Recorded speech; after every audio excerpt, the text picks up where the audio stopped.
Good day. This is Dr. Battle here at Claflin University, and we're beginning our study on the epistles. Today we'll look at the Pauline Epistles and kind of some issues that we've already touched upon. So this presentation will probably be a little bit of review. But let us begin looking at the Enlightened scholarship, or the critical Enlightened scholarship's consensus on the Pauline Epistles first. The Pauline Epistles, according to the critical Enlightenment consensus, as I've mentioned earlier a couple of times, is there's basically two camps dealing with the Scripture: those who approach it from the critical Enlightenment perspective and those who approach it from the Protestant evangelical perspective, and they will have different conclusions about the material and understand it completely different. Well, the critical consensus is that there are certain books that they do accept, and everybody pretty well accepts these books as being of Paul. And these books are Romans, 1st and 2nd Corinthians, Galatians, Philippians, 1st Thessalonians, and Philemon. And these books are the ones that are very little debate, and very few at this point reject them as actually being of Paul. Now that may change in a few years, you never know, but these are commonly accepted as being from Paul and written by Paul himself. Then there are certain books that, for the critical scholar, the critical Enlightenment scholar, they're commonly rejected. And these books are 1st and 2nd Timothy and Titus. And the primary reason they reject them is because they feel that the church structure that is described in these books is way too advanced for the time of Paul. And it's because they see within these books the advocacy of what they'll call an imperial bishop. You know, the bishop who, kind of like we see like in the Episcopal Church here, and sometimes in a sense within the Methodist Church, where he oversees a whole group of churches and has a major say-so in what happens. And then you have local pastors or elders, and then you have deacons. And so they see this very elaborate multi-layer structure there in 1st Timothy, 2nd Timothy, and Titus, and say that is a later development that reflects more of the 2nd century church than the 1st century church under Paul. And so they reject it. Now it's kind of interesting that those who argue for only elder leadership within the church, in other words, those who argue for a very basic and simple leadership structure, appeal to these books very heavily.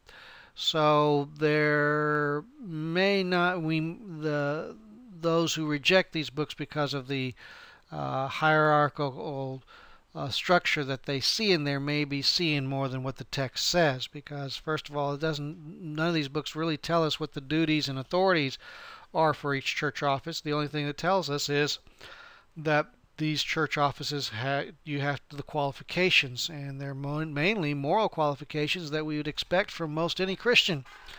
But that is what's going on. That's part of the reason for their common rejection of these books. Now, there's debate on some books, and some critical scholars will say these books are and some won't, and it all depends on who you're with. And the ones that they typically challenge are Ephesians, Colossians, and 2nd Thessalonians. With 2nd Thessalonians, they mainly question it because Paul is trying to deal with a misunderstanding that the people in 1st Thessalonians, that the receivers of the 1st Thessalonians came away with, and he's trying to get them back on track. And so they'll sit there and argue that it's not. So like in 1st Thessalonians, it has that the second coming is immediate, while in 2nd Thessalonians it says no, there's certain things that have to happen before the second coming comes. And so they deal with that challenge. The main thing to argue is, well, the ancient consensus is this. The early church and the early church fathers only questioned whether Hebrews was actually written by Paul or not. They accepted all the others. They viewed all the others as being of Pauline. And to this day, there's some who will say that Hebrews was written by Paul. I personally don't think he wrote it. It does seem to be highly influenced by Paul, but it probably was not. But so the content of Hebrews is very similar to both the message and themes and the way Paul says things, but at the same time, this work does not tell us who the author is, nor but at the very least, the writer seems to be associated with Paul using a very similar set of vocabulary. So the ancients only question whether Hebrews was actually written by Paul or not, and they debate it, go back and forth. And some of you may have been taught that yourselves may have been taught that Paul wrote Hebrews, but the book does not tell us who wrote it. So it's a matter of debate. Now, as we look at some issues, this is pretty much review here. Some talk about that they'll argue that the early church accepts pseudonymity. In other words, they accepted false writers and it was perfectly acceptable. Well, as a review from earlier, you'll note that the test of apostolicity caused many books to be rejected, that it did not associate with Paul. In fact, that's part of the reasons that some folks didn't want to accept James and Jude, was not that they were not legitimate letters, but they had to wonder, well, these guys aren't apostles, so why should we put them in the New Testament? So there was some question along that line. We find that the early church rejected pseudonymous works.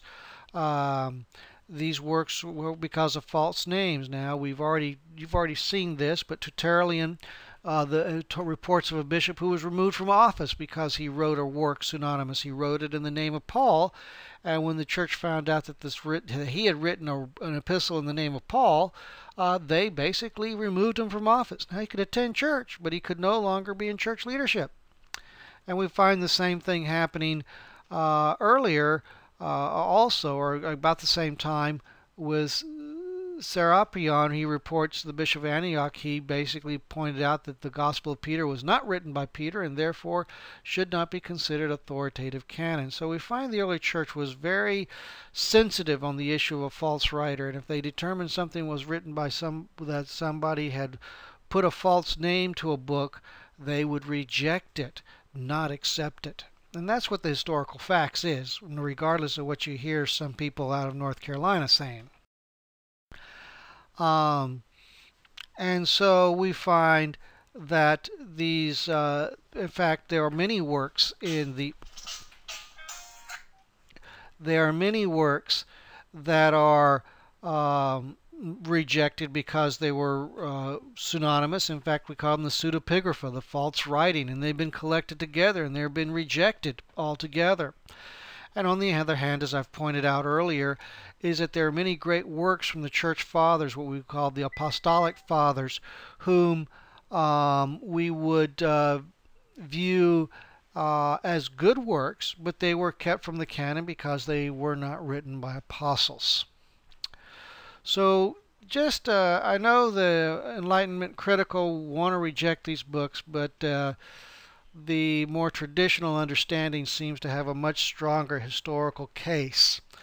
And when it's actually looked at, the point is that if you accept inspiration, then these books are inspired. But if you reject them, then if you don't have a high concept of inspiration, then, well, it doesn't make any difference whether they were inspired or not. So they're here. So let's take a pause and go on to the next section momentarily.